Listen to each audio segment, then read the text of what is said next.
Nous partons maintenant à la découverte de notre région en allant en Seine-et-Marne, et plus précisément dans le petit village de Rubel, juste à côté de Melun, qui fut très célèbre au XIXe siècle pour ses faïences et ses porcelaines. Les ateliers ont disparu depuis longtemps, mais un passionné vient de ressusciter ce savoir-faire à l'ancienne, que nous présentent Christophe Widman et Yves de Wulf.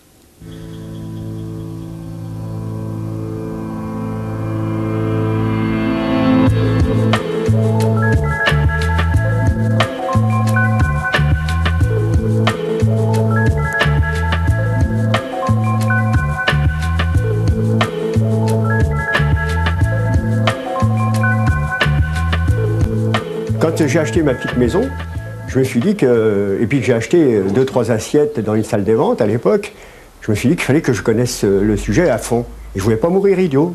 C'est à partir de là que j'ai étudié la façon dont étaient fabriqués les rubelles. Et j'ai mis des années à chercher, à fouiller, mais je me suis dit, un jour, je ferai des rubelles. Si le mot autodidacte n'existait pas, il faudrait l'inventer pour Robert Fapani. Entrepreneur depuis peu à la retraite, il a d'abord appris à sculpter en sculptant. Puis dans les années 80, quand la faïence de Rubel est devenue sa nouvelle passion, il est tout naturellement devenu faïencier. Est-ce que c'est un don? Est-ce que c'est, je sais pas, c'est la nature? C'est le secret des mains. En fait, il faut créer un dessin. Et c'est du feeling, c'est le toucher, c'est tactile, tout ça. Il faut le sentir. Sinon, vous faites rien. C'est le propre de la faïence de Rubel.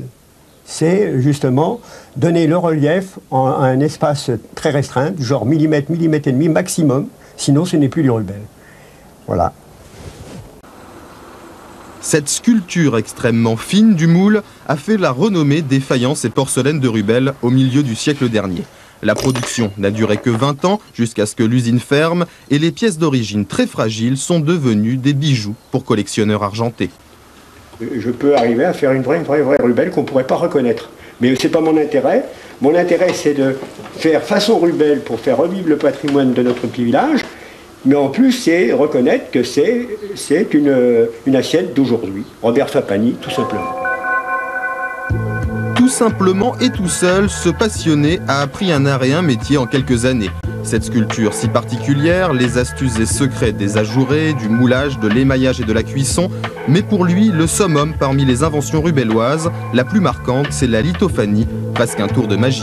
Vous apercevez quelques formes, bien sûr, vous n'apercevez pas grand-chose comme ça, parce qu'il faut absolument que ça soit éclairé, d'où le nom, lithophanie. Hein, litho, pierre, phanie, fait apparaître. Alors la pierre, c'est la porcelaine, bien sûr, et phanie, c'est la flamme qui est derrière. Alors voilà. Hop.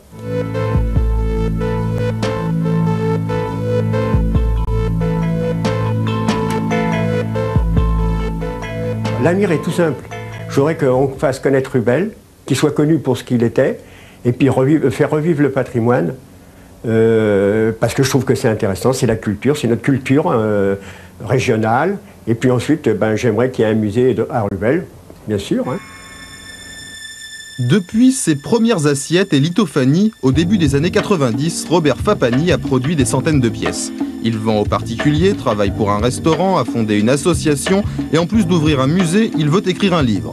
Cet homme est un phénomène, il fait déjà partie du patrimoine de Rubel.